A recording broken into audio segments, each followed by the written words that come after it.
ஸ்ரீ லலிதா பஞ்சமி தினத்தில் பண்டாசுரனும் ஸ்ரீ பால திரிபுர சுந்தரியும். ஆன்மீக கதை. சிவபெருமானின் தவத்தை குலைத்தான் மன்மதன்.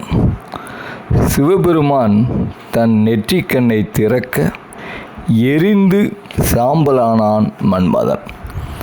அந்த சாம்பல் அதே இடத்தில் பல ஆண்டுகளாக கிடந்தது.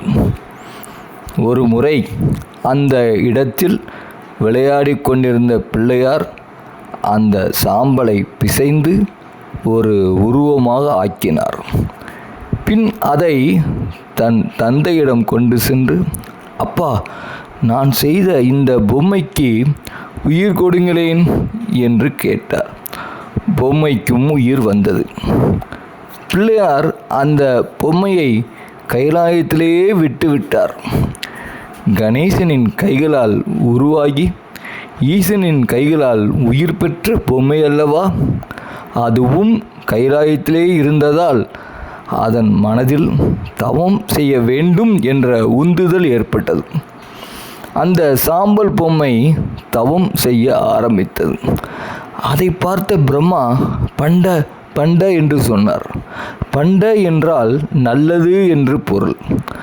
தவத்தின் பயனாக சிவபெருமானிடம் ஆற்றல் பெற்றது அந்த பொம்மை. ஆற்றல் பெற்று சில காலத்திற்கு ஒழுங்காகத்தான் இருந்தது. தன் ஆற்றலை கண்டு தேவலோக வாசிகள் கூட அஞ்சுவதை பார்த்த அந்த பொம்மைக்கு அகந்தை வந்துவிட்டது. ஆற்றலும் அன்பும் கலந்தது இறைமை. ஆற்றலும் அகந்தையும் கலந்தது அசுரத்தன்மை. அந்த பொம்மை அழிக்கும் வல்லமை கொண்ட பண்டாசுரனாக மாறியது. பண்டாசுரன் அனைவரையும் துன்புறுத்துவதை தொழிலாக கொண்டிருந்தான். அவனை அழிக்க முடிவு செய்தாள் அம்பிகை. பண்டாசுரனின் பிள்ளைகள் பெருமளவில் திரண்டு போருக்கு வந்தார்கள். அன்னை லலிதாம்பிகையின் தங்க கவசத்திலிருந்து உதித்தவள் பால திரிபுர சுந்தரி. அந்த வழியில் அவள் அன்னையின் மகள். என்றும் 9 வயது சிறுமியாகவே காட்சியளிக்கும் வரம் பெற்றவள் பால திரிபுர சுந்தரி.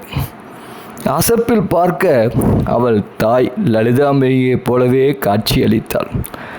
அவள் என்றும் அன்னையின் காலடியில் வாசம் செய்யும் பேறு பெற்றவள்.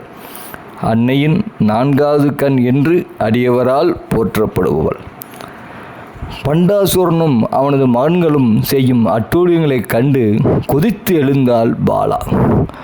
ஆணையிடுங்கள் தாயே, அவர்களை கூண்டோடு குலநாசம் செய்துவிட்டு வருகிறேன் என்று தன் அன்னையான லலிதாம்பிகையிடம் ஆவேசமாக கூறினாள் பாலா. அன்னை தன் மகளை பார்த்தாள். பாலா ஒரு பச்சிலம் பாலகி. மென்மையான அங்கங்கள், மென்மையான முகம், அன்பு ததும்பும் கண்கள். இந்த குழந்தை போய் அந்த அசுரர்களிடம் என்ன செய்ய முடியும்? அவர்களிடம் போய் கஷ்டப்படக்கூடாதே என்று நினைத்து அந்த தாய் தன் மகளிடம், கண்ணே, இதுவரை நீ என்னை பிரிந்து சென்றதே இல்லை. இப்போதுதான் முதன்முறையாக வெளி உலகத்திற்கு பார்க்க போகிறாய். உனக்கு போரிடும் வல்லமை இருக்கிறது என்பதை மறுக்கவில்லை. ஆனால் உன் பயிற்சி இப்போதுதான் முடிந்திருக்கிறது. நீ சந்திக்க போகும் எதிரிகளோ வலியவர்கள், கொடியவர்கள், நெஞ்சில் கடுகளவேனும் இரக்கம் இல்லாதவர்கள். உனக்கு ஏதாவது ஆபத்து வந்ததென்றால் அப்புறம் என்னால் எப்படி நிம்மதியாக சுவாசிக்க கூட முடியாதம்மா. நீதான் போக வேண்டும் என்றும் இல்லை. நம் பக்கத்தில் தண்டினி, மந்திரினி போன்ற கோடிக்கணக்கான சக்திகள் இருக்கிறார்கள். அவர்கள் பார்த்து கொள்வார்கள் என்று சொல்கிறார். தாய் சொன்னதை பாலா கேட்கவில்லை. நான் போருக்கு போக வேண்டிய காலம் வந்துவிட்டதம்மா, என்னை வாழ்த்தி வழியனுப்புவையம்மா என்று கூற லலிதாம்பிகை பாலா திரிபுர சுந்தரியை இறுக தழுவிக்கொண்டாள். அவளிடம் சக்தி கேடயம் ஒன்றையும் கொடுத்தாள். தன்னிடமிருந்த ஆயுதங்களை கொடுத்தாள். தன் கையில் இருந்த வில்லிலிருந்து ஒரு ரதத்தை உருவாக்கினாள். 1000 அன்னங்கள் அந்த ரதத்தை இழுக்க அதில் பால திரிபுர சுந்தரி போருக்கு புறப்பட்டு சென்றாள். அம்பிகை பெற்ற அழகு மகளாயிற்றே, அவளிடம் வீரம் இல்லாமல் இருக்குமா? பண்டாசுரனின் மைந்தர்கள் அனைவரையும் போரில் வீழ்த்தினாள் பாலா. இங்கு பால திரிபுர சுந்தரி ஒரு குறியீடு. இந்த மண்ணுலகில் வாழும் அனைத்து மனிதர்களையும் அது குறிக்கிறது. நாமும் எல்லோருமே ஒரு நாள் இல்லாவிட்டால் ஒரு நாள் போருக்கு செல்ல வேண்டும். அன்பின்மை என்ற அரக்கன் பல வடிவங்களில் நம்முடன் போராட வருவான். ஆசை, கோபம், அகங்காரம், லோபம், வஞ்சம் என்பவை அன்பின்மை பெற்ற பண்டாசூரன் பெற்ற பிள்ளைகள்.